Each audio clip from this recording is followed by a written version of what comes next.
1 अप्रैल को हम लोग ने अपना कॉन्ट्रैक्ट चालू किया है, दैट इज 1 अप्रैल 2015 को कॉन्ट्रैक्ट चालू किया है and contract price is 35 lakhs।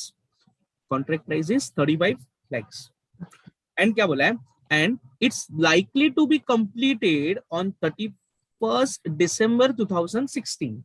मतलब 1 अप्रैल 2015 को हमारा कॉन्ट्रैक्ट चालू हुआ और हम लोग ये एज्यूम कर रहे हैं, ये एस्टिमेट कर रहे हैं कि 31 मार्च 2016 को ये कॉन्ट्रैक्ट क्या हो जाएगा, खत्म हो जाएगा।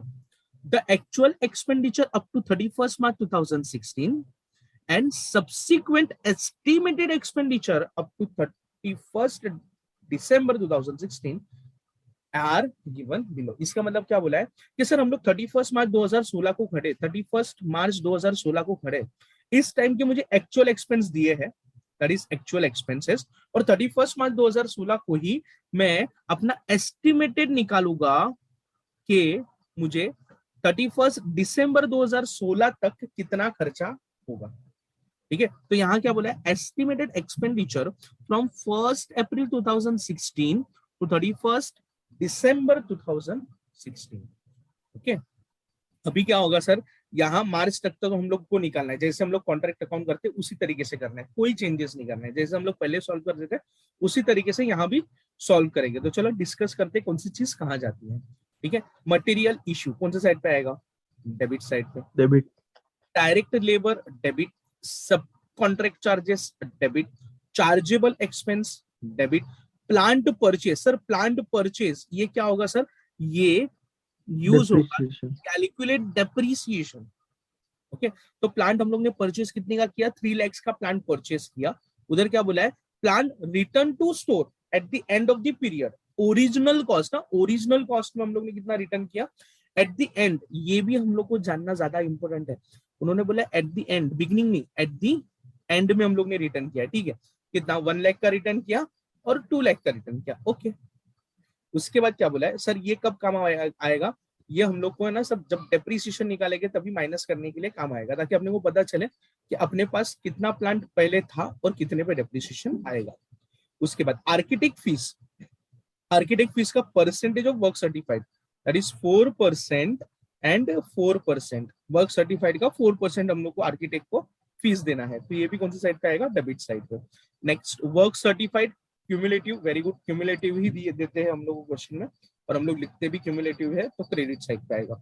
नेक्स्ट वर्क अनसर्टिफाइड कौन सी साइड पे आएगा, क्रेडिट साइड पे। कैश रिसीव्ड, तो अपने को देखना पड़ेगा ये फॉर्मूला में यूज होने वाला है, कितना कैश रिसीव्ड होगा। ठीक है, उसके बाद क्या बोला है, उसके बाद का इंपॉर्टेंट है, क्योंकि अपने को कुछ उन्होंने बोला है उस तरीके से। देखो पहले क्या होता है, इन एब्सेंस ऑफ इंफॉर्मेशन हम लोग को वो फॉर्मूला अप्लाई करना पड़ता है percentage of completion find out करने के बाद, पर यहाँ देखो कंपनी में कुछ ना कुछ स्पेसिफिक उन्होंने बोला है, क्या लिखा है, the plant is subject to annual depreciation is 20% per annum.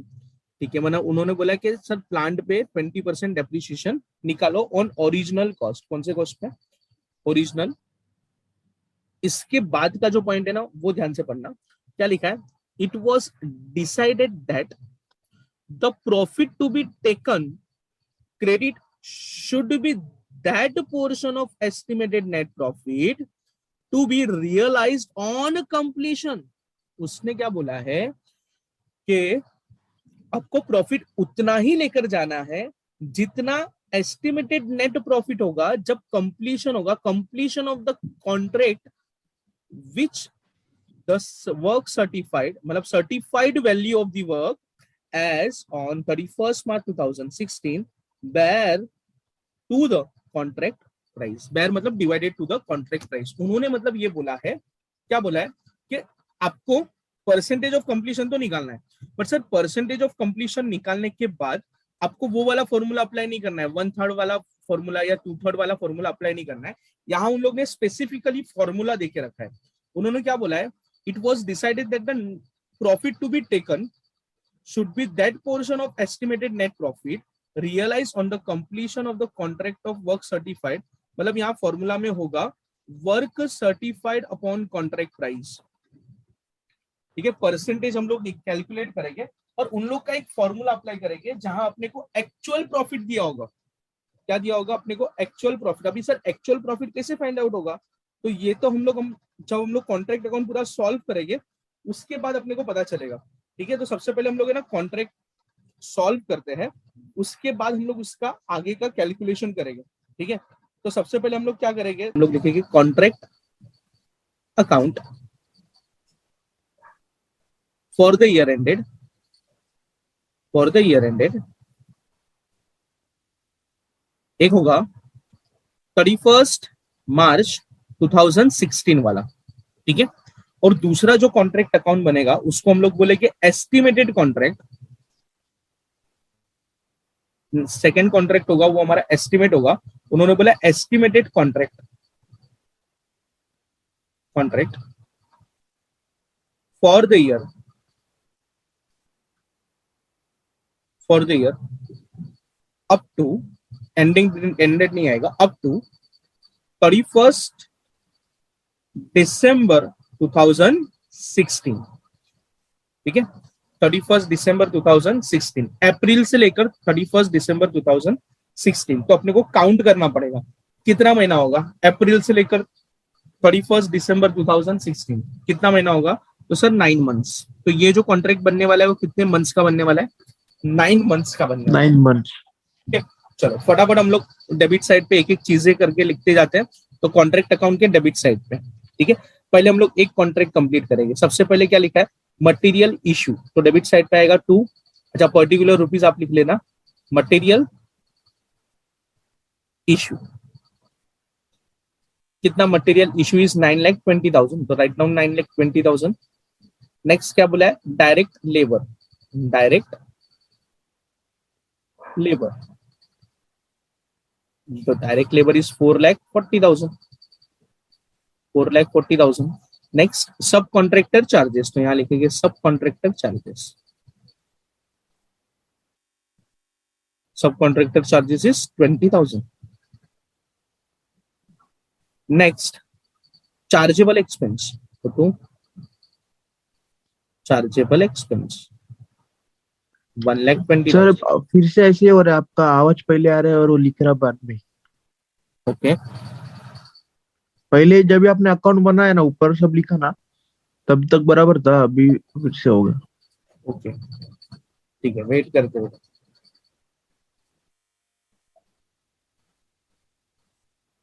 अभी हम लोग कैलकुलेट करेंगे ने डेप्रीसिएशन। ठीक है, डेप्रीसिएशन अभी आ रहा है साथ में एक साथ। नहीं, अभी आपको लिख रहे ना, वो लिख रहा नहीं है उधर।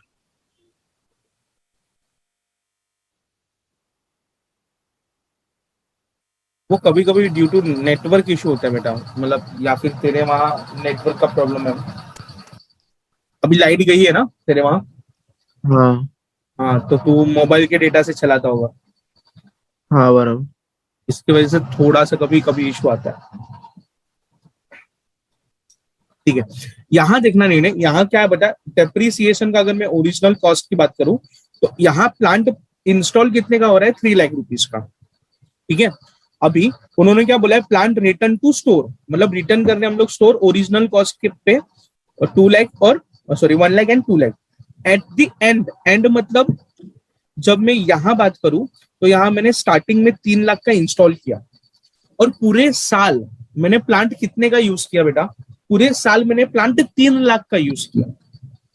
क्योंकि ये जो 1,00,000 का जो ओरिजिनल कॉस्ट का वैल्यू है, ये तो मैंने रिटर्न किया at the end of the year, मतलब 31 मार्च 2016 को मैंने रिटर्न किया। It means from 1 April to 31 March मैंने कितना प्लांट यूज किया, 3,00,000 का पूरा जो वैल्यू था उसको यूज किया। इज दैट क्लियर नहीं है? Yes sir. तो जब यहां मैं डेप्रीसिएशन कैलकुलेट करूंगा, मैं अकाउंट में आऊंगा, डेप्रीसिएशन जब मैं कैलकुलेट करूंगा तो कितना परसेंट करूंगा, तो यहां लिखूंगा मैं 3,00,000 दिख रहा है लिखा हुआ, हाँ अभी बराबर चल रहा है। मल्टीप्लाई बाय 20% है ना, तो 20%, और ये पूरे साल का है क्योंकि हम लोग कॉन्ट्रैक्ट अकाउंट 12 मंथ्स का बना रहे हैं यहाँ, तो ये पूरे साल का, तो डायरेक्टली हम लोग किससे मल्टीप्लाई कर देंगे, 3,00,000 मल्टीप्लाई बाय 20%। तो 3,00,000 मल्टीप्लाई बाय 20%, तो you will 60,000। Calculate 60,000। Okay, okay, next क्या बोला उन्होंने, दैट इज आर्किटेक्ट फीस कितना परसेंट है? 4% है, ठीक है। तो हम लोग क्या यहाँ लिखेंगे? आर्किटेक्ट फीस कितना परसेंट बोला है? 4%। और हमारा वर्क सर्टिफाइड कितना है? 20 lakhs मल्टीप्लाई बाय 4%। निकालो 20 lakhs मल्टीप्लाई बाय 4%, कितना आ रहा है लेने? 80,000। 80,000। ओके, नेक्स्ट क्रेडिट साइड पे आएंगे और हम लोग क्या लिखेंगे? Bye WIP। अभी WIP में क्या है? वर्क सर्टिफाइड, वर्क अनसर्टिफाइड और मटेरियल एट साइट। अपने को मटेरियल एट साइट क्वेश्चन में नहीं दिया है, ठीक है, मटेरियल सेट नहीं दिया है। वर्क सर्टिफाइड दिया है। Work certified is how much? तो 20 lakhs और work uncertified is how much? 50,000, ठीक है। So total of which side is more, calculate which side is more and find out the notional profit. Find out the notional profit. 20 lakhs 50,000, but always this side will be more. 1,000। 1,000, ठीक है, ये 0 है। 4 lakh 1,000. This 4 lakh 1,000 is nothing but notional profit, ठीक है। अभी ये notional profit carried down को हम लोग क्या करते हैं? वही अकाउंट में ब्रॉट डाउन करते हैं by notional profit. Brought down कितना? 4 lakh 1,000। अभी क्या होता है? हम लोग percentage of completion find out करते हैं, ठीक है। तो यहाँ वर्किंग नोट में आएगा परसेंटेज ऑफ कंप्लीशन, और परसेंटेज ऑफ कंप्लीशन का फॉर्मूला क्या है? Work certified upon contract price into 100, ठीक है। वर्क सर्टिफाइड कितना है? तो work certified is 20 lakhs and contract price is how much? तो contract price is 35 lakhs into 100। करो कितना परसेंट आता है? 57.40%। 14। 14, 14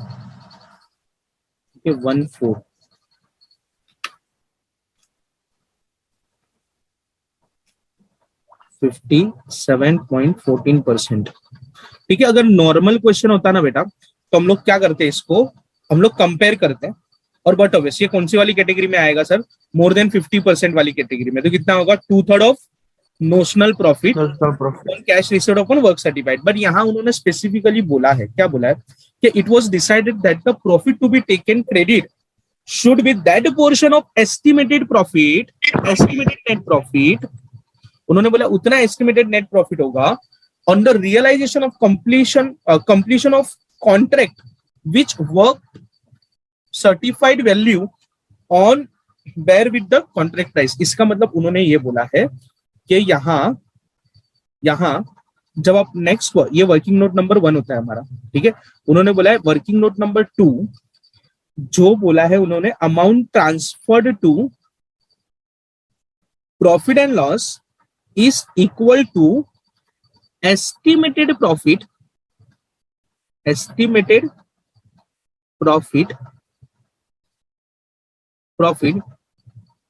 into work certified upon contract price। उन्होंने बोला ये वाला जो भी अमाउंट आएगा उसको हम लोग प्रॉफिट एंड लॉस में ट्रांसफर करेंगे।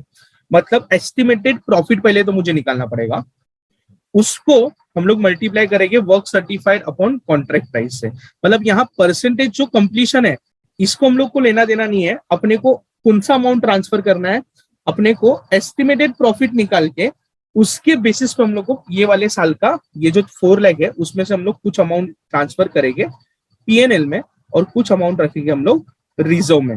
तो सर अभी कैसे करें? अभी तो हम लोग है 31 मार्च 2016 को, और अपने को बोला एस्टिमेटेड प्रॉफिट निकालो। एस्टिमेटेड प्रॉफिट निकालो मतलब हम लोग ने एस्टिमेट किया है कि कॉन्ट्रैक्ट कब कंप्लीट होगा? 31 दिसंबर को। तो क्या करेंगे सर? अभी हम लोग को नेक्स्ट कॉन्ट्रैक्ट अकाउंट बनाना पड़ेगा और हम लोग को एस्टिमेटेड प्रॉफिट फाइंड आउट करना पड़ेगा।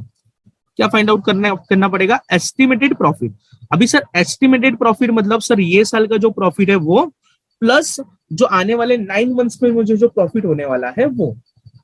तो ये साल का एक्चुअल प्रॉफिट और नेक्स्ट आने वाले मंथ का एस्टिमेटेड प्रॉफिट दोनों को ऐड करेंगे तो अपने को टोटल प्रॉफिट मिल जाएगा, टोटल एस्टिमेटेड प्रॉफिट मिलेगा। तो देखना, नॉर्मल जब हम लोग दूसरे साल का अकाउंट बनाते थे तो बट ऑलवेज डेबिट साइड पे हम लोग क्या लिखते थे, WIP, ठीक है, WIP लिखते थे। WIP में क्या आएगा, वर्क सर्टिफाइड, वर्क अनसर्टिफाइड और material at site, material at site, but material at site है नहीं। वर्क सर्टिफाइड अपने को दिया है, दैट इज 20 lakhs, और वर्क अनसर्टिफाइड भी क्वेश्चन में दिया है, दैट इज। और सर क्रेडिट साइड पे हम लोग है ना प्रोविजन फॉर कंटिजेंसी लिखते थे, provision for contingency, but sir यहाँ प्रोविजन फॉर कंटिजेंसी है ही नहीं और अपने को ये भी नहीं पता है कि प्रॉफिट एंड लॉस में ट्रांसफर क्या करना है। तो ये वाले केस में क्या करेंगे सर, ये वाले केस में हम लोग टोटल नोशनल प्रॉफिट ले लेंगे, इधर इधर क्या लेंगे, टोटल नोशनल प्रॉफिट। और नोशनल प्रॉफिट कितना है हमारा, notional profit is 4,01,000। Is that clear? Estimated profit में ऐसे लेना होता, नहीं ये वाला पॉइंट समझा क्या, ठीक है। क्यों हम लोग ने नोशनल प्रॉफिट लिया बेटा, क्योंकि हम लोग जब यहाँ नोशनल प्रॉफिट लेंगे तब जाके मुझे यहाँ एस्टिमेटेड प्रॉफिट मिलेगा, मतलब पिछले साल का प्रॉफिट प्लस ये करंट 9 मंथ्स का प्रॉफिट दोनों मिला के मुझे टोटल एस्टिमेटेड प्रॉफिट मिलेगा। इसलिए हम लोग ने इसको कौन सी साइड पे लिखा है, क्रेडिट साइड पे, ठीक है। अभी हम लोग क्या करेंगे सर, डेबिट साइड पे जो जो खर्चे हैं एस्टिमेटेड वो हम लोग लिख लेंगे। सबसे पहले क्या है, एक एक करके बताते जाने का। मटेरियल इशू, तो डेबिट साइड पे हम लोग ने लिख दिया, ये थोड़ा ऊपर ले लेता हूँ। मटेरियल इशू कितना दिया है, material issue, material issue 6,37,000। Next क्या है, डायरेक्ट लेबर, तो यहां लिखेंगे to direct labour. How much direct labour is 3,20,000। Next is sub contract charges, तो यहां लिखेंगे to sub contract charges. How much, 30,000। Next chargeable expense, यहां लिखेंगे to chargeable expense. Chargeable expense कितने हैं, 1,70,000। ओके, नेक्स्ट क्या है, डेप्रीसिएशन निकालेंगे, तो टू डेप्रीसिएशन। यहां ध्यान से देखना बेटा, डेप्रीसिएशन में कैसे निकालेंगे हम, मुझे बताओ। यहां हम लोग ने प्लांट स्टार्टिंग में इंस्टॉल कितना किया था, 3 लाख का, हम लोग ने रिटर्न कितना कर दिया, 1 लाख का रिटर्न कर दिया। तो अभी नेक्स्ट एस्टिमेटेड कॉन्ट्रैक्ट जब हम लोग बना रहे हैं तब हम लोग प्लांट कितने का यूज कर रहे हैं, 2 लाख का, तो इस पे डेप्रीसिएशन भी कितने का आएगा, 2 लाख पे आएगा। तो यहाँ 2 लैक्स, नहीं 2 लैक्स समझा, 2 लैक्स कैसे है,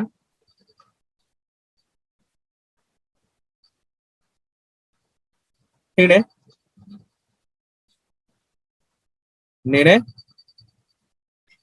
हाँ सर, समझा समझा, हेलो हेलो। Okay okay. तो 20/100 मल्टीप्लाई बाय कितने महीने का कॉन्ट्रैक्ट बना रहे हैं हम लोग, 9, तो 9/12। 12। Solve this equation, 45,000। ओके 45,000 हो गया। अभी 45,000 के बाद आर्किटेक्ट फीस, अभी देखो आर्किटेक्ट फीस वर्क सर्टिफाइड, और यहाँ वर्क सर्टिफाइड कितना है, पूरा का पूरा वर्क सर्टिफाइड हो गया, दैट इज 35 lakhs। तो 35 lakhs पे हम लोग नहीं देंगे, क्यों, बिकॉज ऑलरेडी हम लोग ने 20 lakhs पे अपना फीस दे दिया है।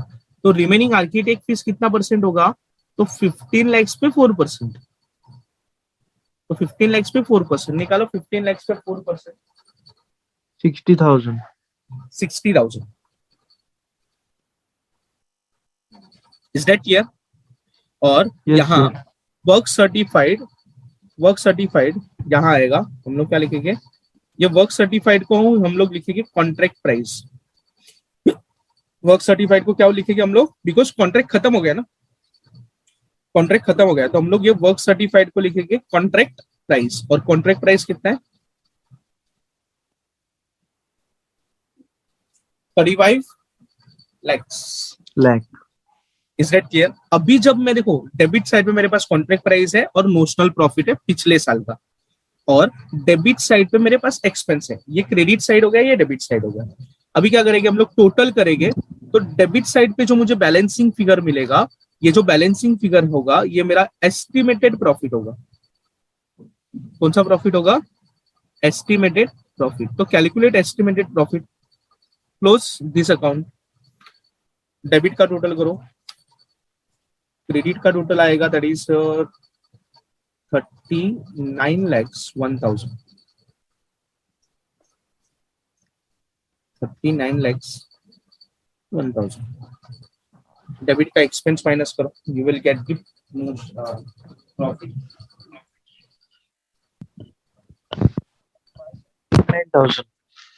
How much? 5,89,000. 5,89,000। ठीक है, ये 5,89,000 ये हमारा क्या हो गया बेटा? एस्टिमेटेड प्रॉफिट हो गया। ठीक है, कौन सा प्रॉफिट है ये हमारा? एस्टिमेटेड प्रॉफिट है। तो Estimated उन्होंने profit. यहाँ ये बोला है कि जितना हमारा एस्टिमेटेड प्रॉफिट है multiply by work certified upon contract price. तो ठीक है, estimated profit is how much? तो एस्टिमेटेड प्रॉफिट इज 5,89,000। मतलब ये पूरा कॉन्ट्रैक्ट अपने को 5,89,000 का प्रॉफिट देगा, multiply by work certified upon contract price. तो वर्क सर्टिफाइड कितना था, हम लोग को यहाँ का अमाउंट निकालना है ना इसलिए। तो वर्क सर्टिफाइड कितना? 20 lakhs 20 lakh. divided by contract price is 35, which is percentage of completion only। ये जो है ना वही है वो, खाली हम लोग को यहाँ उसको फॉर्मूला अप्लाई करना है। ठीक है, तो मल्टीप्लाई करो 5,89,000 6 lakh 40.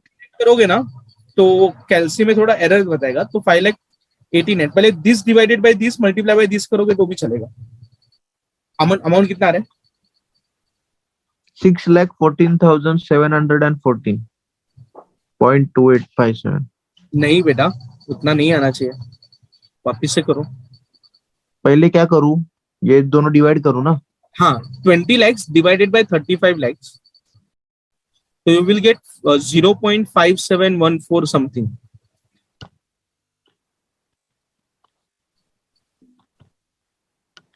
0.571. हाँ है ना, ऐसा है ना। अभी वो जो भी आंसर आया है मल्टीप्लाई बाय 5,89,000 मल्टीप्लाई बाय 5,89,000। 3,36,571. हाँ, कितना आया? 3,36,579, मतलब 500 1 571. अच्छा 571 आया है। हाँ, तो 571, this amount should be transfer to which account? तो this amount should be transfer to profit and loss account. तो यहाँ हम लोग क्या करेंगे, यहाँ हम लोग प्रॉफिट एंड लॉस पे कितना ट्रांसफर करेंगे? 3,36,571। अभी ये वाला अकाउंट क्लोज करेंगे 4,01,000। यहाँ भी कितना आएगा? 4,01,000। अभी क्लोज करके जो भी अमाउंट रहेगा वो प्रोविजन फॉर कंटिजेंसी में जाएगा। निकालो कितना अमाउंट है प्रोविजन फॉर कंटिजेंसी? 64,428. कितना? 64,428. 428। बेटा ये लास्ट कॉन्सेप्ट था, that is estimated contract price. ठीक है, जिसमें हम लोग ने क्या देखा कि सर हम लोग एक प्रॉपर एक्चुअल कॉन्ट्रैक्ट बनाएंगे जो हमारा ईयर एंडिंग होगा, दैट इज 31 दिसंबर 2016। और 31 दिसंबर 2016 को हम लोग को क्या बनाना पड़ेगा सर? एस्टिमेटेड कॉन्ट्रैक्ट अकाउंट बनाना पड़ेगा, अगर क्वेश्चन में इंफॉर्मेशन दिया है तो। इससे फाइंड आउट करेंगे हम लोग अपना एस्टिमेटेड प्रॉफिट, और एस्टिमेटेड प्रॉफिट के बाद हम लोग अगर क्वेश्चन में स्पेसिफिकली बोला है तो ये वाला फॉर्मूला अप्लाई करेंगे, estimated contract estimated profit multiply by work certified upon contract price. और फिर जो अमाउंट आएगा उसको हम लोग ट्रांसफर करेंगे प्रॉफिट एंड लॉस में, और बैलेंसिंग फिगर हमारा कहाँ जाएगा? प्रोविजन फॉर कंटिजेंसी में। Is that clear? ठीक है, यस सर. हमारा ये वाला कॉन्ट्रैक्ट था, नीचे है हमारा एस्टिमेटेड कॉन्ट्रैक्ट, और ये है हमारा कैलकुलेशन। ठीक है, सो टेक अ स्क्रीनशॉट। थोड़ा घुमाओ करो.